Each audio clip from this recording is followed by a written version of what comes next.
name is Rita, and welcome to my practically new YouTube channel. Yes, so today I want to talk about sin and forgiveness. Now, I'm not trying to make this a proper spiritual or Christian channel, right? But something just came into my mind this morning, and I just thought to talk about it before it skipped my mind, like an idea. So, as Christians, normally when we sin, we are tempted to just think, don't worry, I'm going to ask God for forgiveness when I'm done, or we are tempted to just after sinning, we want to just go back to God and say, God, please forgive me. I'm truly sorry. Please forgive me. We may mean it, we may actually not mean it, right? But we go back to God and say we're sorry. And when we and later on when we have a mind to sin, we are tempted to say, anyway, I'll ask God for forgiveness afterwards, right? It's normal. It happens a lot. It's just human nature, right? But something crossed my mind this morning, and I was actually tempted to say, God, please forgive me, or something like that. But I'm just thinking, when you sin, you're not doing anybody, you're doing yourself, right?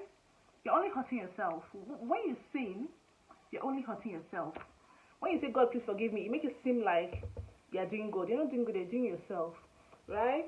Because everybody has spirits, right? Everybody has whatever it is you call it, your soul, your spirit, whatever it's called, right? And the nature of your spirit or your inner soul or whatever it is, the essence within you, the nature of that essence is holiness.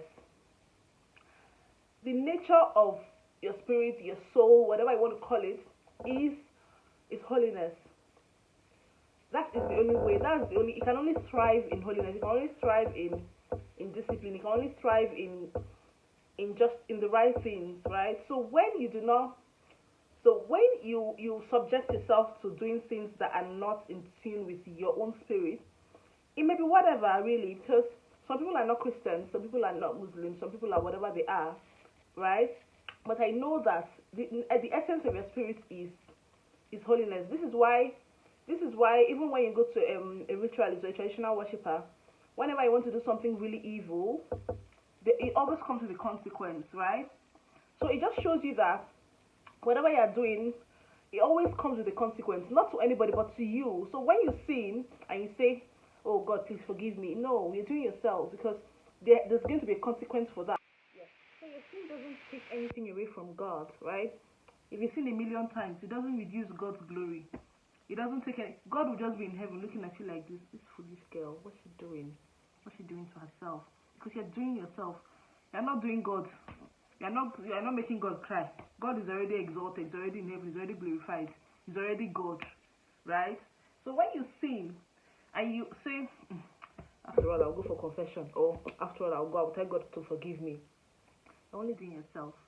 And you're only hurting yourself because the essence of your being, your soul, your spirit, it can only thrive in goodness, in holiness, in purity. That's the only way your spirit can thrive.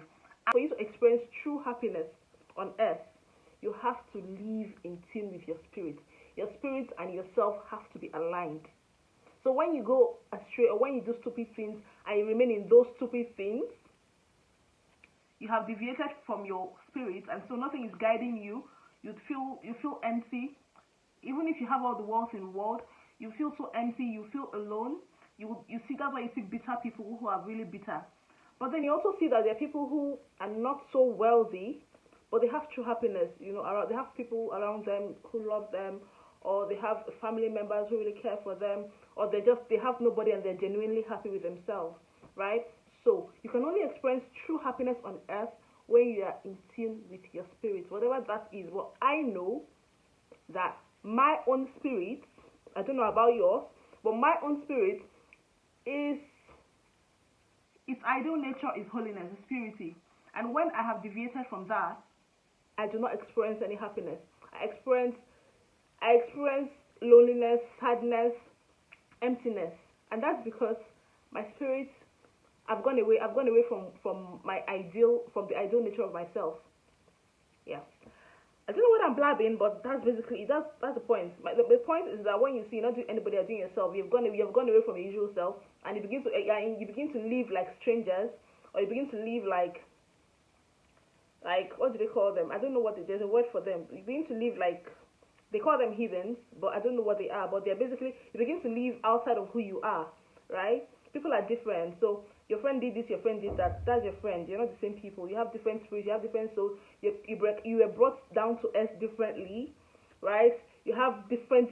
You are two different people, and so that's why I'm very keen on being true to my own self, because I know that if I should sit down and begin to look at what others are doing, I'm just going to ruin my life, because I know that I'm a very different person and I have to be true to myself, right? So that's basically it. I began to go off course, right? And I'm sorry, but basically, when you sin, you're doing only yourself. You're not doing God. So when you say, "Don't worry, I'll go for confession," or "Don't worry, God will forgive me," or "God, I beg now, please, I'm human, I'm only human," you're doing yourself. You have to be disciplined. You're doing yourself. Yeah. So that's all. That's the end of my pep talk. I'm so sorry if I bored you at the end, because I didn't really know what to, but I just wanted to just drive home my point and just wanted to talk about it. Have a nice day. Bye.